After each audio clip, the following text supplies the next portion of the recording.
нашем эфире по скайпу Данило Гайдамаха, український блогер під ніком Чорнобровий. Привіт, Данило.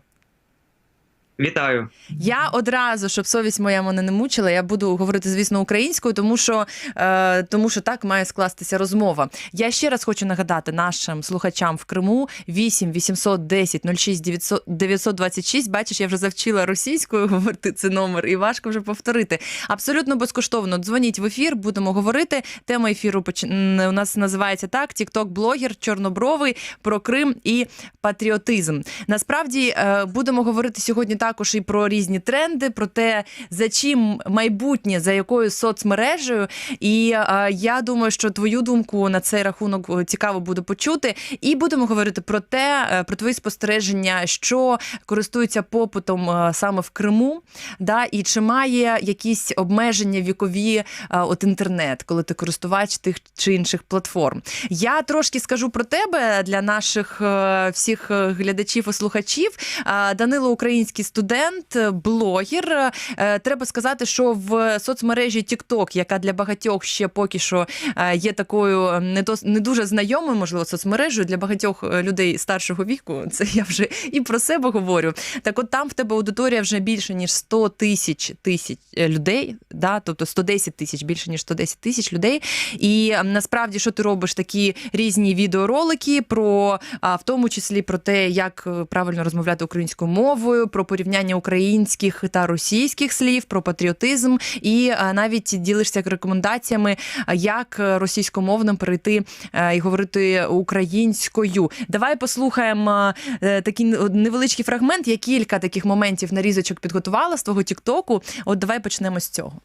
Як в плані індивідуальному, так і в плані, напевно, національному нас не сприймають лише тоді, коли ми самі в собі не впевнені. Мене викинули з того корабля. Я називався Чорнобровий, я попер вперед. За моєю позицією стоїть величезний шлях, який я пройшов, шлях переходу на українську мову вперед сам. Тут російськомовна парочка, зараз піду в них дещо запитаю. Перепрошую, як вас звати? Віталій. Скажіть, ви з Урала? Що? Я не срала. In Ukraine, we don't say, John is not the right guy for you, sweetheart. We say, Кохайтеся, чорнобриві, та не з москалями. and I think that's beautiful. А ви теж помічаєте, що в Тіктоці почали з'являтися українськомовні тренди? Це закономірно. Ну бо ви спробуйте перекласти наш тренд «Кіт ти маму мав» на російську мову. Ось він, Чорнобровий, з нами скайпом. Досить такий, можна сказати, моментами, знаєш, образливий може бути для певної аудиторії твій контент. Ми потроху ще будемо слухати. Я скажу тільки для тих, хто там взагалі, можливо, не знає, що таке TikTok.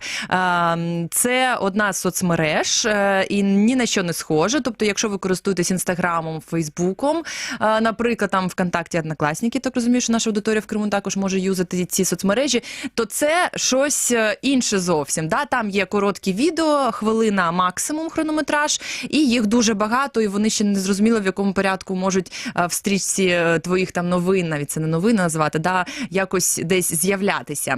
А от, Данило, скажи, коли ти зареєструвався в Тіктоку і з чого почав свій блог?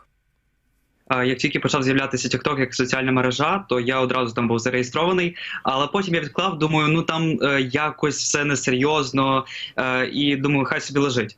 А десь через рік від його взагалі появи в Україні він почав набирати обертів і ставав якось такою популярним трендом, а якщо ти блогер, за трендами маєш слідкувати і маєш відповідати їм.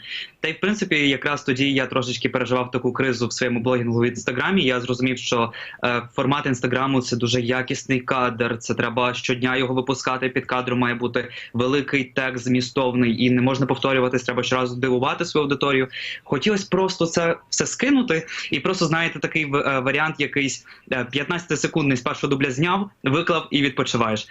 Для себе. Я не очікував, що взагалі це буде хтось дивитися. Я хотів просто там змонтувати відео, посміятися і закинути. А воно перші відео і почало набирати тисячами переглядів.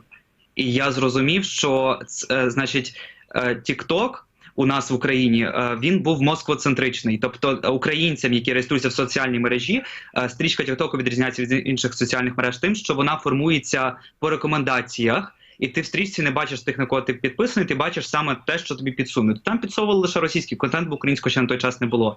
То я можу сказати, що я перший українськомовний блогер з понад 100-тисячною аудиторією. От. Круто, вітаю тебе з цим. Це реально, ну слухай, дійсно, я розумію, що таке українська мова в соцмережах, і насправді це там в Ютубі видно, всі про це говорять, що от коли ти робиш контент російською, в тебе більше шансу потрапити в інші тренди, в тебе буде більше російськомовної аудиторії, і росіян, саме так, які з території Росії, або російськомовний весь світ, в принципі, буде споживати твій контент. Коли ти обираєш українську мову, ти одразу сильно звужуєш свою аудиторію. Але це тобі не завадило. І скажи, ти почав свої перші тіктоки робити одразу про українську мову, про російську мову, порівнювати якісь слова, принижувати російську мову, бо хтось також в коментарях там десь може і тобі про це сказати, да? Що ти зневажливо де в чому ставишся до російської мови. Ну, я не знаю, як можна люб'язно ставитися до ворога. Наприклад, якщо на Україну територіально заходить російський солдат, український солдат його дає йому відповідь кулі. Якщо на російську територію зайшла російська мова, на українську територію зайшла російська мова, так вона не зайшла 7 років тому, як зайшов російський військовий. Вона зайшла 300 років. Через те, що вона тут вже занадто довго, ми перестали її сприймати як щось чужинське, але треба пам'ятати історію. Вона тут ніколи не була органічною, вона сюди вдерлася. Я сам насправді з російськомовної родини. І от коли, Катю, ви цитували мобільний номер телефону російською мовою, а все інше говорили українською, то мені це знайомо, бо я зараз перейшов на українську мову, я все говорю українською, а коли я рахую, я подумки все одно рахую досі російською. Оце єдиний такий момент, який в мене лишився, я його досі не можу викорінити. Я зараз почав, ну так, то таке. Але зараз треба розказати, пояснити, да, що ти не просто з російськомовної родини, тобто тебе не... Я зараз буду штампами дещо говорити, лапки беру для наших радіослухачів, не бандерівці виховали, да, там ти твої батьки родом з Криму, народився ти в Києві вже, да, але щоліта до пандемії коронавірусу відвідував Крим, їздив до своїх бабусь-дідусів. І ти в старших класах, зараз ти вже на 4-му курсі, правильно, Інституту журналістики?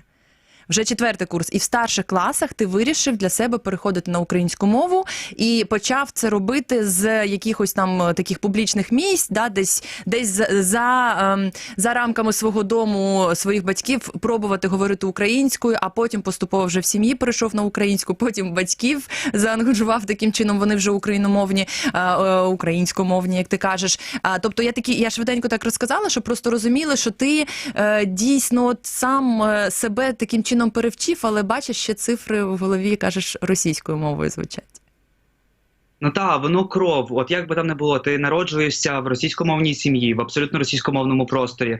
В Києві в дитячий садочок, школа. Ну воно там по документах українськомовне, але зрозуміло, що викладачі і учні, які з тобою пліч-опліч, вони формуються в тому самому все ще російськомовному Києві на той час.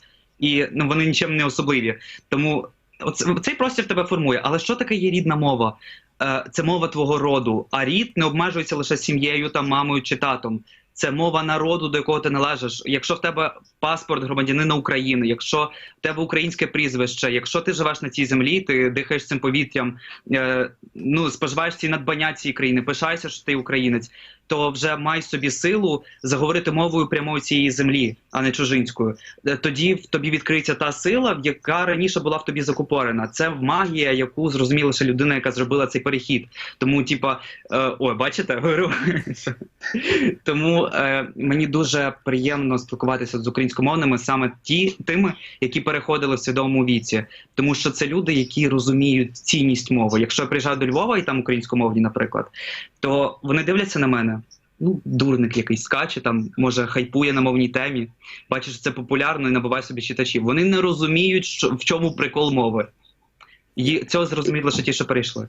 Да, і в чому твоя боротьба тут полягає? Я можу сказати, що якби не... Я так розумію, що в тебе, можливо, також така ситуація. Якби не 2014 рік, для багатьох, насправді, українців, в моєму там колі знайомих, то питання української мови, воно не стояло би настільки, знаєш, гостро.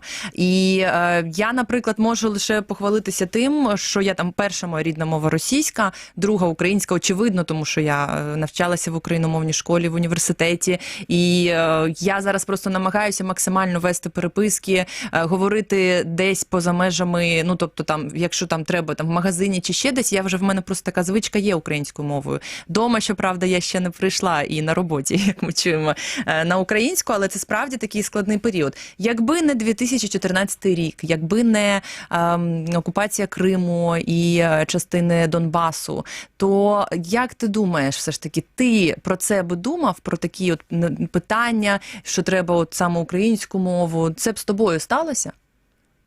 А от не знаю, не можу сказати, як би було ця альтернативна історія, якби мене надихнула ЗНО з української мови та літератури. Я з народження дуже завжди був чутливим, і я відчуваю от те, що потребує моя душа. Я не боюсь це висловлювати. І якщо я знаю історію України, я знаю, яким чином сюди заходила російська мова, то щоб бути чистим перед своєю совістю, не заговорити українською просто неможливо. Людина, яка знає історію та літературу свого народу, свою культуру, як при цьому залишатися і говорити, що російська мова твоя рідна? Якщо ти знаєш, яким чином вона вдерлася в твій простір національний, державний, це ще окей. Але якщо ти прослідкуєш, яким чином вона з'явилася в твоїй сім'ї, от дізнайся історію свого роду. Наприклад, мої бабуся, дідусь ще там говорили українською мовою. Я там приїжджаю в Одесу, і мої читачі такі свідомі, які от читають мене, вони корінні одесити, в них там з покоління в покоління всі в Одесі жили, але вони мені розказують, що їхні прабабусі, прадідусі ще там говорили українською мовою. І історія абсолютно переписана. Нам ото не розказують. Але те, що в вашому роді воно законсервовано, оте ви можете дослідити. І там дуже багато цікавинок. Тобто ти говориш про те, що дійсно просто там десятиліттями, ти говориш про те, що століттями українців, в принципі, так от складалися обставини або змушували їх переходити говорити більше російською мовою. Я тобі скажу, що я розумію, що там в російських, кримських, проросійських медіа деякі політики часом кажуть про те, що ось там російську мову зневажають, її стає все менше. Насправді, мені здається, що я можу об'єктивно оцінювати ситуацію, як я вже сказала, і російськомовна в першу чергу українка. Я можу сказати, що навпаки, по історіях своїх друзів, знайомих, наскільки зневажається українська мова часом, і це не тільки в закладах там харчування з офіціантами в спілкуванні. Все ж таки, я нещодавно, поговоривши зі своїми друзями декількома, виявила, що вони насправді з дитинства україномовні, але в київських школах, наприклад, така ж історія там в університетах, вже на роботі, вони поступово перейшли на російську мову і навіть в принципі, цього і не помітили, що це з ними сталося. Да? І така історія, може, є і з батьками з нашими, і, як ти кажеш, з бабусями, дідусями. Я таку ремарку роблю для того, щоб просто не складалося враження все ж таки, що тут зібрався якийсь хейт проти однієї мови. Я хочу балансувати так в цьому питанню, але я насправді шокована від того, як такі теми і твої ці ролики збирають так багато переглядів, коментарів, і як ти змінився, як ти з натхненням про це говориш. От мені насправді дуже сильно це цікаво. Давай ще послухаємо деякі фрагменти з Тік-Току, з твого блогу. Часто мене запитують: Даниле, якою мовою говорити з моїми російськомовними друзями? Одне просте правило: або вони вас з російськомовлюють, або ви їх з українськомовлюєте. Перестаньмо плекати ілюзії, що колись на цій території зможе мирно ужитися російське і українське. Це різні, конфліктуючі між собою цивілізації. Війна між ними триває вже 300 років. Сьогодні у фізичному прояві. Всі ці 300 років у мовному. І якщо ви на цьому фронті не брали участь чи ваші знайомі, це не означає, що цього фронту не існує. Будьте готові, що завтра в сім'ї вашого російськомовного друга народиться російськомовний педагог, який вчитиме російської мови вашу дитину, або перебуватиме в російському культурному просторі ворожому і піде завтра проти вас зі зброєю. 8 810 06 926, номер телефону абсолютно безкоштовний для тих, хто нині перебуває в Криму і хоче поговорити з нами в ефірі. І ще є номер телефону для тих, хто знаходиться на материковій частині України, 044 490 2905. Давайте подискутуємо разом, можна поставити свої запитання гостю нашого ефіру, блогер чорнобровий Данило Гайдамаха. І я хочу, знаєш, Данило, ще все ж таки у тебе от що дізнатися. Чи твій контент, тобто уявімо собі, якби ти збирав в соцмережах, там робив ролики про те, що ти готуєш, не знаю, те, що ти одягаєш, там про стосунки між дівчатами і хлопцями. Я зараз просто згадую, що я бачила такого, да, який контент в цій же соцмережі, то, можливо, в тебе було б ще більше підписників? Чи все ж таки ти вважаєш, що ці 100 тисяч твоїх послідовників, да, тих, хто цікавиться твоїм контентом, це і так багато для такої незвичної, як для веселої, розважальної соцмережі теми? Ну, я не знаю, як досі ставитись мені до маркування блогер, бо я себе, насправді блогером не вважаю, я такий собі діяч. Бо завтра, якщо гепнеться Інстаграм чи Тікток, то я собі це спокійно переживу, бо те, чим я себе ціную, ті меседжі, які я несу в суспільство, вони зі мною залишаться. І мої читачі залишаться. Я приїжджаю в будь-яке місто України, і мене оточують одразу мої люди. І це неймовірно. Просто коли ти щирий, коли ти говориш те, що ти думаєш, коли ти доносиш те, що тебе дійсно болить суспільство, і ти знаходиш з часом форму, в якій це класно доносити, тебе будуть за тобою слідкувати, про що б ти не говорив. Мені сьогодні болить це, і сьогодні я говорю про це. І от ви теж говорили про там школи, про ситуації якісь мовні. У нас, наприклад, от я знайшов собі таку замітку. В Словаччині 150 українських шкіл, в Аргентині 73, в Канаді 32. В Росії, де мешкає 7 мільйонів українців, жодної української школи. В Україні донедавна було 500 шкіл російськомовних. Слава Богу, з 1 вересня вже вони будуть теж вести предмети державною. Нам треба дзеркально ставитися так, як ставиться до нашої мови. Все добре з російською мовою, з російською культурою. І вона має право бути в цьому світі. І я там не буду агресувати проти неї з тих пір рівно, як вона перестане бути ворожою для моєї. Я просто вимагаю своє повноцінне право на існування і функціонування моєї мови як державної в країні. Я хочу приходити в кав'ярню, я хочу чути українську мову. Я хочу, щоб мені викладали українську мову. Я не хочу щодня зіштовхуватися з цим болем, який мене просто як оголений нерв роз'ятрує, я просто через це не можу мовчати.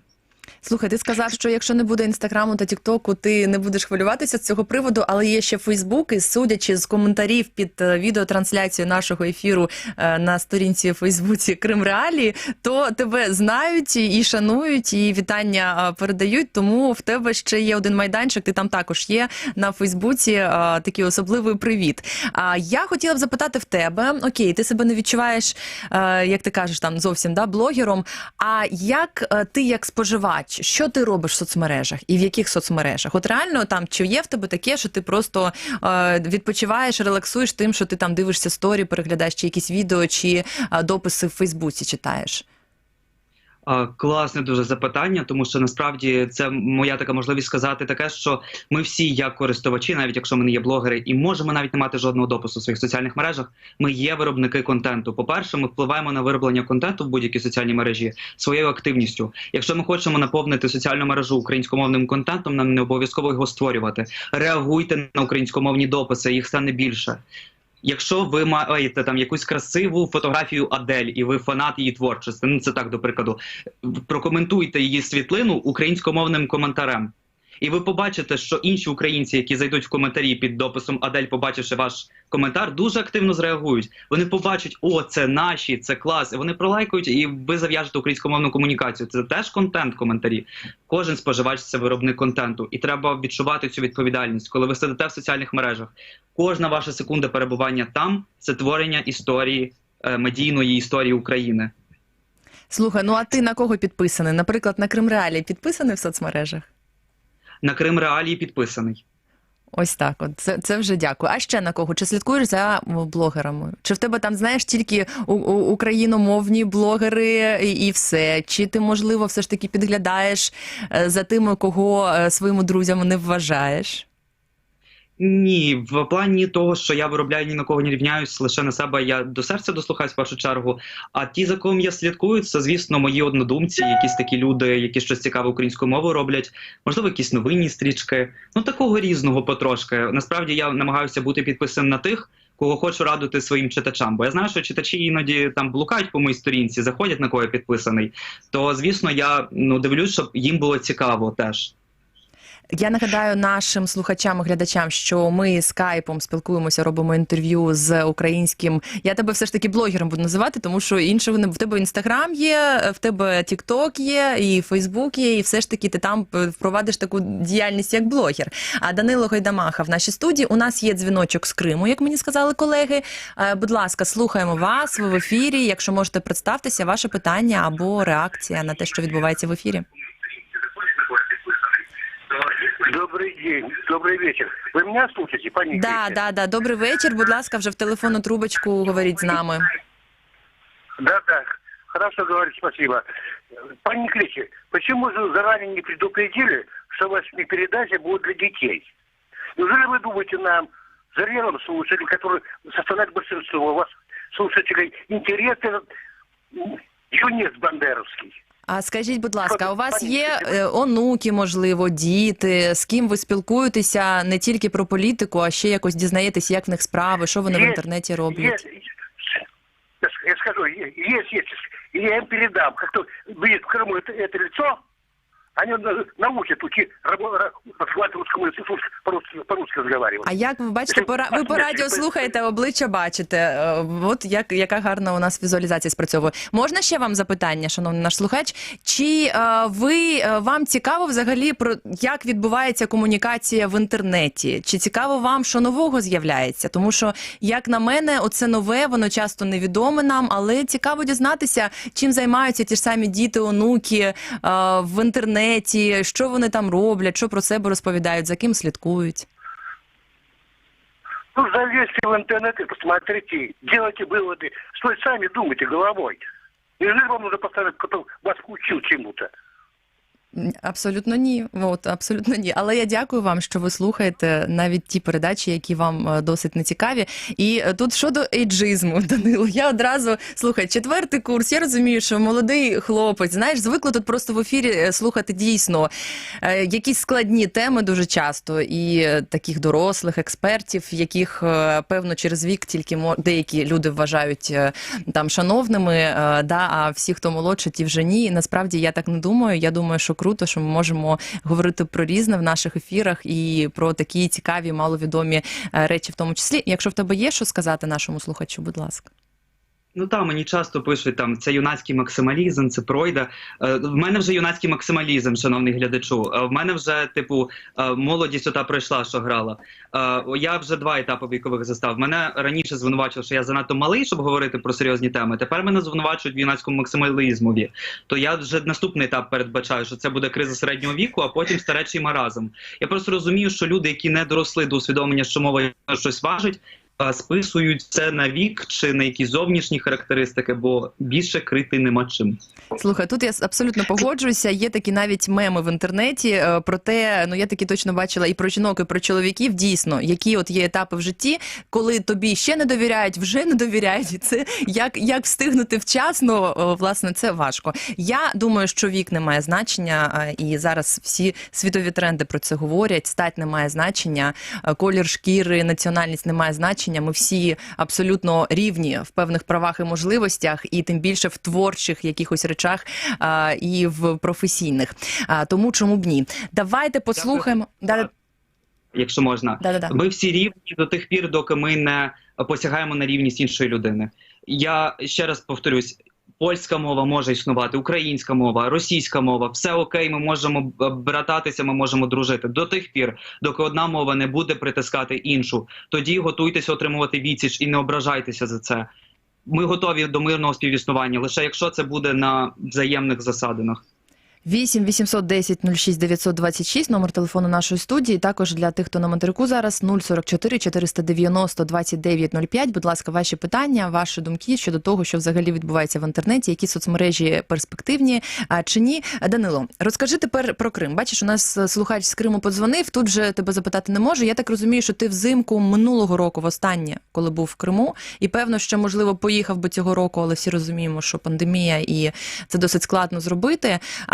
Крим для тебе, от він колись був таким, знаєш, як ці формулювання російські, ну що типу це там російська територія, там кажуть так на російському телебаченні, російські політики і таке інше, і частина кримчан, які отак от себе ідентифікують і так от себе такими вважають. Для тебе Крим не до 2014 року, а до того, як ти почав переходити там на українську мову, він був взагалі от яким? Чи відчував ти там, от що ти там відчував? Просто розкажи про свої враження, емоції, спогади. Я народився вже в Києві, але я щоліта проводив у бабусі з дідусем в Криму, і Крим на мене дуже сильно вплинув. Мої друзі тут, вже що мене знають з різних куточків України, говорять, що Данило, ти насправді ти не про Київ, ти про Крим. Я дивлюся на тебе, я бачу ту естетику, я бачу, що це та земля, яка тебе найбільше сформувала. І я так теж почав відчувати. Я цього літа був замість Криму, вперше з'їздив на Житомирщину. І там, знаєте, там такі степи, там такі галявини, отам ти бачиш цей весь пейзаж і прям розумієш, що там знов зозулі голос, що ти в лісі, ластівка гніздечко звила в стрісі, оці всі пейзажі типово українські, вони прям звідти зняті. Я дивлюся на ці всі неймовірні українські пейзажі, і я розумію, що мені не вистачає кримського степу. Я розумію, що оце та біль, це ота пустка, яка зараз існує в серці. Отой степ. Я минулого літа, коли був востаннє в Криму, я вийшов в той степ, я подивився на цей пустий горизонт, і я просто кричав цей горизонт. Бо мені вся земля, мені всі рослини там, вони кричали несправедливістю. Ця земля, вона є українська, ця земля, вона належить кримсько-татарському народові, корінному народові цієї землі. Ну так склалося історично, що їх звідти вивезли, завезли зовсім інших людей, які сьогодні себе там ведуть, наче корінні мешканці. Але ж ця земля зовсім про інше мені кричить. І я, як людина чутлива, я це відчуваю, і мені то дуже болить. Я коли приїхав в Київ, я почав вчити кримсько-татарську мову. Хоча в моєму роду немає кримських татар, але я відчув на собі обов'язок просто знати ту мову. Зараз це абсолютно елементарний базовий рівень. Я там елементарно можу сказати «Мінима Данило», «Мен єгерми яшендам», «Мен університет тіохуєм». Я тільки ж сказав, скільки мені років, що я навчаюся в університеті. Але я буду вдосконалюватися. От. Таке. І що я ще хотів сказати? Хотів сказати, що подивіться на український прапор. Це про горизонт. Синє небо і жовті степи, жовті поля. Перед українцем найважливіше – це бачити цей горизонт, простір перед собою. Якщо хтось, не дай Боже, той горизонт мені, як українцеві, затулить, я зроблю все, щоб ту людину вигнати з мого горизонту, бо мені треба бачити той кримський простір. Нам пишуть коментарі, тобі пишуть коментарі, точніше, да, реагують у Фейсбуці під трансляцією, мова має значення, кажуть, що живуть в інших містах, на Луганщині, наприклад, пише Тим Печеніг, Крим моя батьківщина, все життя в Луганщині прожив, і, власне, також підтверджують про... Є такі підтвердження твоїм словам, да, і згодні з тобою щодо там те, що російської мови більше, хоча має бути навпаки в цій країні. Слухай, а взагалі, так, про свої враження от останньої поїздки, про Крим, як ти зараз це сприймаєш, відчуваєш, ти розказав. Ти ж спілкувався там, очевидно, з різними людьми, я маю на увазі, що це не тільки, певно, коло твоїх рідних, сусіди, як мінімум, так, там в магазині десь, з кимось перетинався, можливо, з молоддю, з твоїми однолітками. А як ти от відчув, де люди, звідки вони беруть інформацію? Чи користуються вони так активно інтернетом, наприклад, як твої там колеги в університеті, студенти інші в Києві? Да? Чи є тут якась різниця у тому, як сприймають інформацію і користуються соцмережами в Криму і на материку? Ну, дві такі замальовки я побачив. Перша – це 2012. Це ще до окупації. Ми приїхали в Крим, і бабуся з дідусем нас вирішили там... У нас нормально це з підключенням, перепрошую? Да, все чутно, все бачимо, чуємо. Вирішили звести мене з однолітками, щоб з кимось час провести, просто заповнити час, щоб я не сидів просто вдома, не нудьгував. От, я з однолітками на дитячому майданчику в Криму до окупації, і вони мені говорять, вот би класно було би к Росії присоединитися. І я такий, що взагалі? Ну, мені воно якось так взагалі нелогічно вибилося. Взагалі, звідки той дискурс взявся? Про що вони взагалі таке думають? В 12 років такі речі. Ну, я взагалі... А це зараз я згадав і розумів, до чого це ще так давно йшло.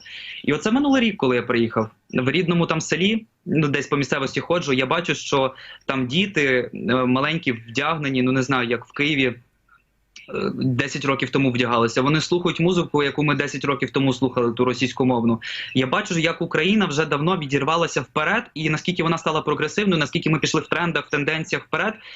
А там так сумно все якось в інформаційному полі загниває, все настільки якось законсервовано, нового нічого не пускають.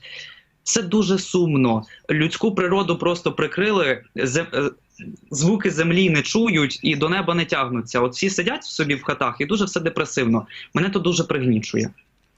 Я, ти знаєш, думаю, що зараз говорять про те, що там старіють певні соцмережі, ну, старішають, умовно кажучи, зараз ми про вік мається на увазі там користувачів. Всі ми дорослішаємо, зрозуміло, що, ну, наприклад, що зараз багато молоді взагалі Фейсбук навіть не реєструється, він їм не потрібен, в принципі. Інстаграм вже також там якось стали старшими користувачі, і вже інший контент, вже інші блогери, ну, насправді дуже багато різного, да, але от такі, кажуть, тренди.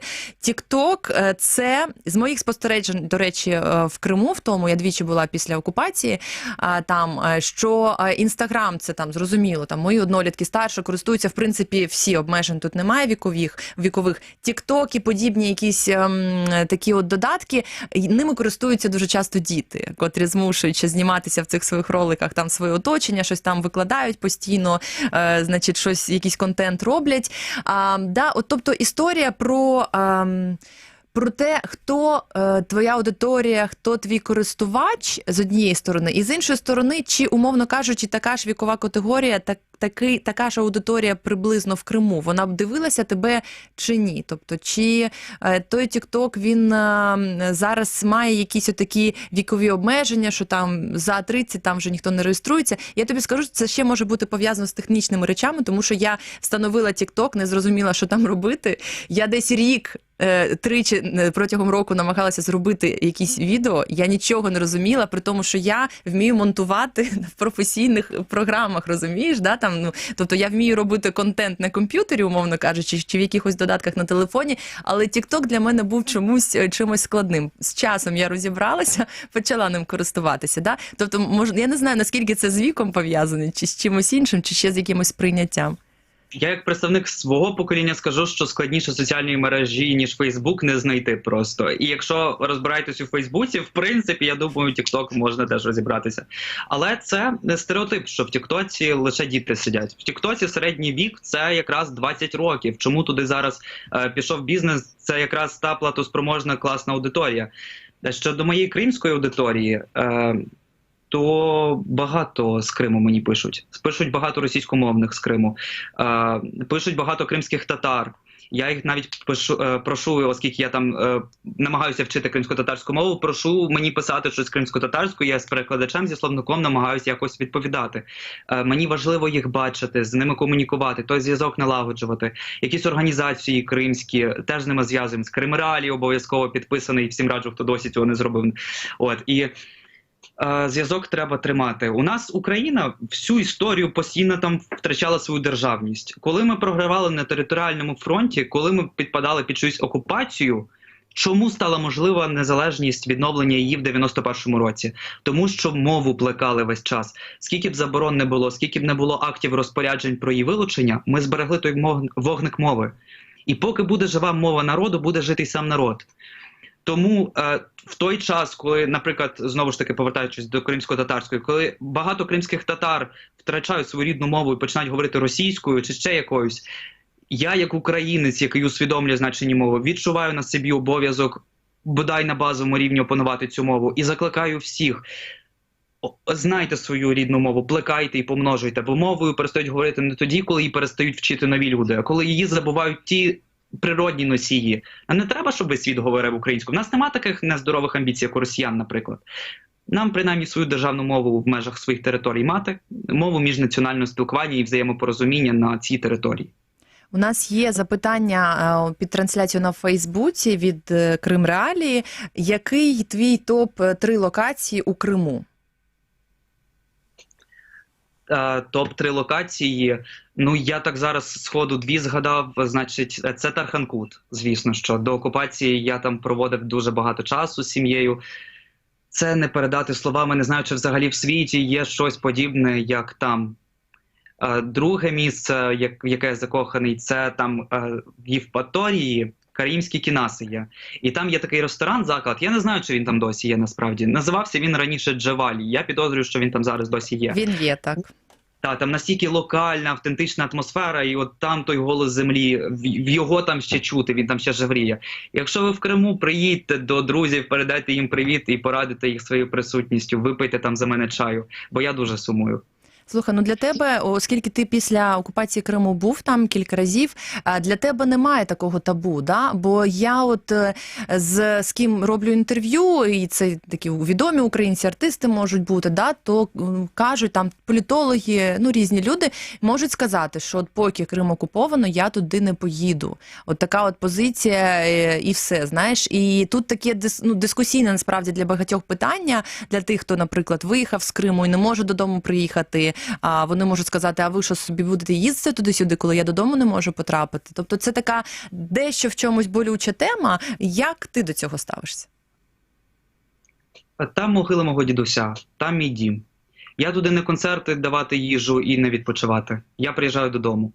І чхати я хотів на того Путіна, що йому там в голову збрело.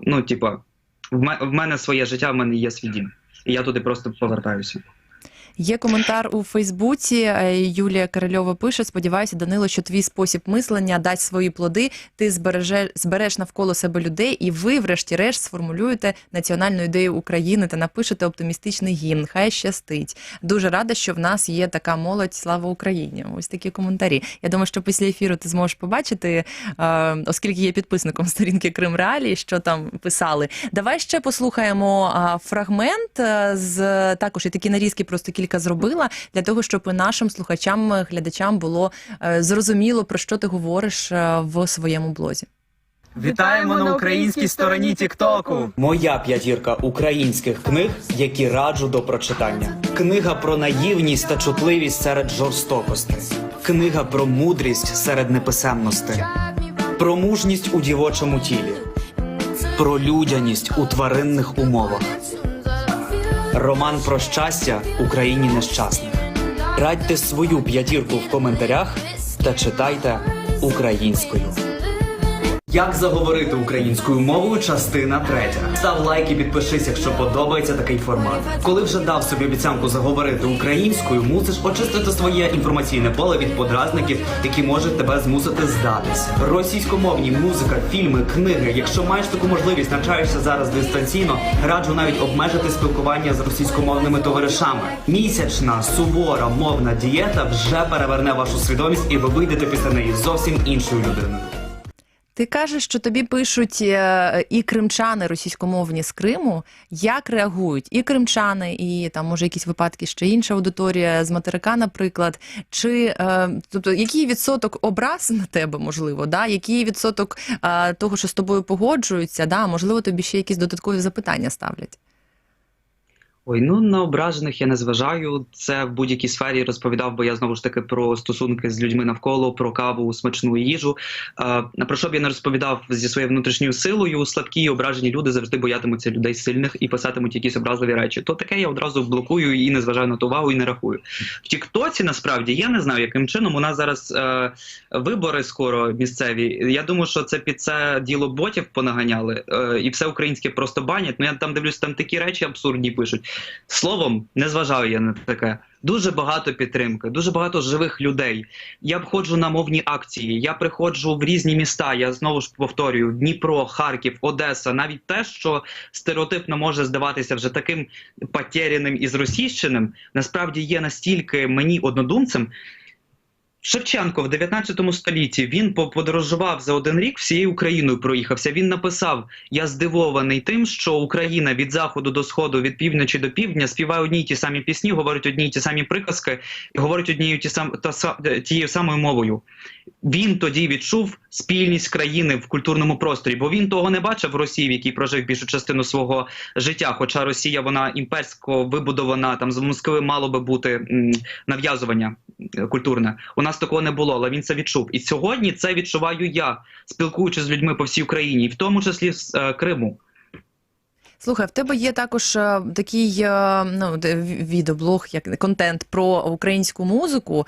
Давай послухаємо, тому що там, я так розумію, що ти реагуєш дійсно на велику кількість контенту російськомовної музики в українському медіапросторі. От давай послухаємо. Запам'ятайте природні правило. Якщо хочеш, аби виросло твоє, прибери чуже. Не матимеш в саду чорнобривців, якщо не прибрав бур'ян. Не вийде в тебе смачний борщ, якщо ти не помив кастрюлю перед тим, як його готувати. Не побудуєш нової хати на руїнах старої. Не з'явилося в Україні купу крутих, якісних музичних проєктів лише через те, що вони надихнулися постмайданним патріотизмом. Вони з'явилися через те, що звідси свистанули російськомовні псевдоукраїнські виконавці. І коли українська аудиторія перестала споживати те лайно, яке виїхало поза території нашої країни, відбувся в аудиторії голод і попит на щось нове, класне, українське, яке не буде звідси свистіти, бо воно буде лише наш. Воно почало з'являтися. А коли такі, як Потап, зрозуміли, що вони можуть лишатися російськомовними, їм нічого за це не буде, розквіт культури швидко звернувся. От такі в тебе думки.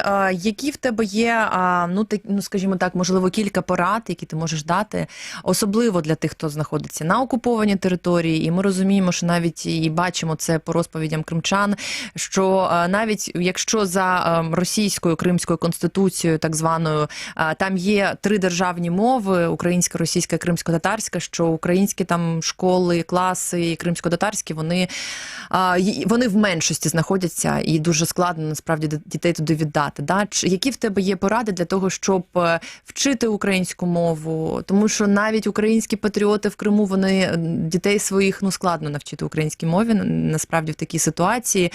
Як зберегти в собі це? Як все ж таки знати кілька мов таким чином, як ти це робиш, і вчиш кримсько-татарську в тому числі? Лайфхаки від Чорнобрового.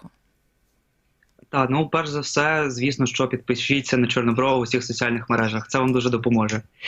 Друге, це продіагностуйте. Якщо ми хочемо змінювати своє життя і його покращувати, перше, що ми маємо на себе глянути в дзеркало, справедливо оцінити ситуацію. Подивіться на дзеркало на всю країну. Подумайте, чому мовна ситуація склалася так в Україні. Ті питання, які виникнуть, спробуйте прогуглити, принаймні в Вікіпедії на елементарному рівні прочитати, чому той регіон говорить такою мовою, чому такий іншою, про ці заборони всі. Потім дослідіть, власне, генеалогічне дерево. Чому мій рід говорить саме такою мовою? І потім подумайте про себе. Хіба в мені недостатньо сил заговорити мовою землі, на якій я проживаю? Далі відмежуйте себе від усього чужомовного. Принаймні на період 3 місяці, наприклад. Жорстку таку собі мовну дієту зробіть, як я вже в Тіктоці говорив.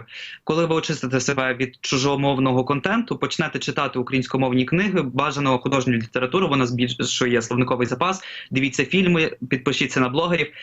Зробіть очистку і заповніть це рідною мовою. І заговоріть.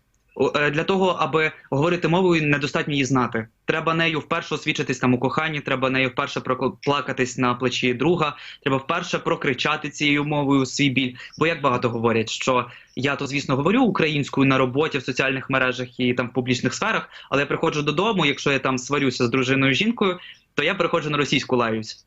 От в чому проблема, от чому ви не можете заговорити. Бо ви маєте відчути цю мову. Перше, що коли ви будете приходити на іншу мову, на свою рідну, ви відчуєте, що ви начебто лицемірите, ви начебто якийсь нереальний, ви себе вдаєте українськомовного, але ви не є українськомовним. Це відчуватимете, тому що ви не матимете своїх слів, якихось фішок. Ви говоритимете якимись літературними кліше, не зовсім природніми. У вас ще жестикуляція не прив'язалася до вашої мови. Ще тут зовсім інша система щелепна. Вам просто треба, щоб ваше тіло і душа звиклися з цією мовою. Тому не бійтеся, будьте сміливими, бо лише сміливі мають щастя. Дякую тобі дуже за те, що знайшов час, включився в ефір Радіо Крим Реалії. Тік-ток, Інстаграм, блогер Чорнобровий Данило Гайдамаха був гостем нашого ефіру. Із відео скайпом включився до нашого ефіру. І я можу тільки порадити всім підписуватися на ті сторінки, котрі дійсно дають не тільки задоволення, а ще й певну інформацію. Не забувайте про Крим Реалії і слухайте Радіо Крим Реалії на 648 АМ в Криму. З вами була Катя Накреча. До зустрічі.